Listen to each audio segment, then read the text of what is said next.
In this video, I'm going to talk about why women cheat. Like, what is it that they're actually looking for in an infidelity situation? It's not their husband. Like, what is the thing that they're actually looking for? And in this video, I'm going to show you something you probably have not seen anywhere else. The main reason why a woman, your wife, or anybody, really, even you, will cheat on somebody else is because they're not looking within. They're not looking within and seeing really what it is that they need in their life and what they need to solve. So what they end up doing is they go outside of their relationship, they go outside of their marriage, and they try to find something that they're starving for. Maybe it's affection. Maybe it's just to be seen or heard or understood. Maybe it's just to have a little bit of appreciation. Or maybe it's for sexual encounters. Most of the time people cheat, it is not because of just being attracted to somebody else. There's usually some underlying issue that's going on within. There's something going on within her where she's not looking within and she's not dealing with something fundamental on the inside. Either she has told you and it's not something that you're able to reconcile, or she doesn't know how to tell you, or she just doesn't want to tell you at all. And a lot of times, this is what happens. Your woman has something going on within her and she doesn't want to let you know. She doesn't want to let it out. There could be a lot of reasons for that, and that's what we're going to explore here in this video. So what you don't know is that society lies to women. They tell them that they can have everything, they can have it all. And they can have it all, but they have to pick and choose what that is.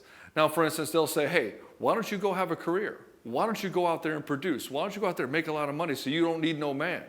And then at the same time, why don't you go get married? Why don't you have children? Why don't you be a supermom? Why don't you stay thin and sexy? And then also post pictures on social media about how amazing you are. She's running herself ragged trying to do all these things, and she finds that it's actually impossible. And so what happens is that these women will chase this thing. They'll chase the picket white fence, and they'll chase the house, and they'll chase the beach wedding, and they'll chase this career, and they'll chase all these external things, and they'll find the guy who can give them those things. They'll say, oh, this guy's going to do well. He's going to prosper. He's going to give me all these externally validating things in my life. And she won't honor herself. She won't honor the fact that maybe she just wants to be a mom. She won't honor the fact that maybe she just wants to be a housewife, which is perfectly valid for a lot of people. Not everybody, but for a lot of people, that's what they want to do.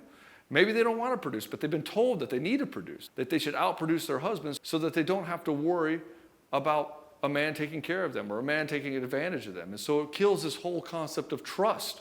It kills this whole concept of, hey, I can be taken care of and that's okay. And so she'll chase after these things, and what she'll do is she'll make herself into the kind of woman to get this thing, whatever that thing is.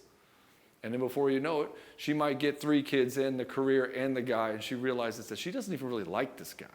What she ends up doing is she looks at her life and she says, I don't really like being a mom, or I don't really like having this career, or I don't even really like this guy. And the problem is that she created this situation because she was lying to herself. She wasn't willing to look within. And then from this place, she's saying, I can't tell anybody that. I would look like a fool. I feel guilty. I feel shameful. And she realizes that she created this. But the cognitive dissonance is strong at this point. If you build your whole life around something like this, what's she going to do? Tell her husband, hey, I don't really feel like I'm cut out to be a mom. Or, hey, I don't really like you. I just got with you because I thought you were handsome, that you were going somewhere in the world. And I wanted to not have to worry about money. Or I wanted to be with the tough guy.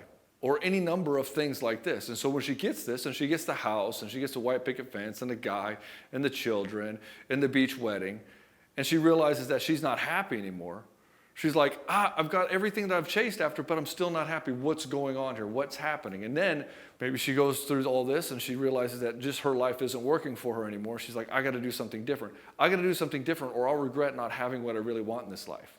And so instead of doubling down in the relationship and figuring out how to make that work, she says, well, I'm just going to let this go. I'm going to go do me. I'm going to go find myself again. Society also tricks women into saying, hey, you're monogamous. Once you fall in love, you'll stay in love with this guy. You'll stay in love with him forever. And when you're in love with him, you won't desire anybody else. But she's human. That's just not true.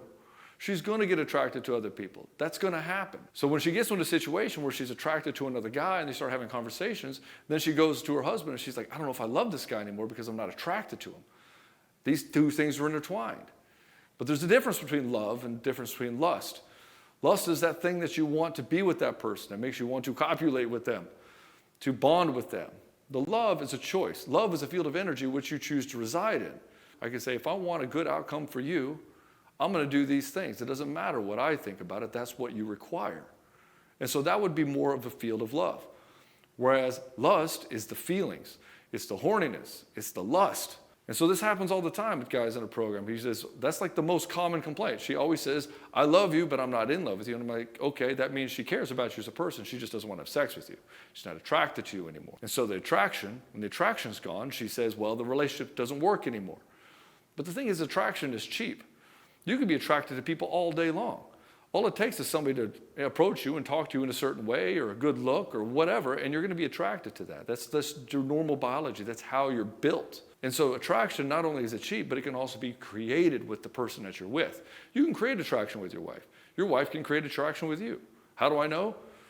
What do you think lingerie and stuff is for? What do you think going on adventures with her is for? All these things happen for a reason. Like, we're built a certain way. Instead of working on a relationship, working on her issues and figuring out how to bring the attraction back in a relationship, she's like, well, it's gone, so I don't know how to do it. I'm just a byproduct of circumstance. This guy I'm attracted to, and I'm not attracted to my husband. I guess that's just how it is. I can't do anything about it. Or maybe the attraction is gone because her husband's just a man-child. He comes to her and he tries to get validation. He tries to get her to like him more so that he can have sex, so that he's validated. And then this is the problem with a lot of guys, is they'll look at women as, like, here's this person who gates sex and intimacy. And if I can get sex and intimacy from my wife, then I'm going to feel loved. And then for her, she's saying, I need to feel loved and intimate before I can have sex. And so we have these opposite things going on here. And the guy doesn't know how to create such a situation where he can actually provoke an intimate interaction without it trying to turn into this place where he's just seeking all this attention from her. Most men do this all the time. They're always doing these little things so that he'll get sex from his wife. It's like this thing that, like, if she has sex with him, it's a favor, as opposed to just two people coming together in a union.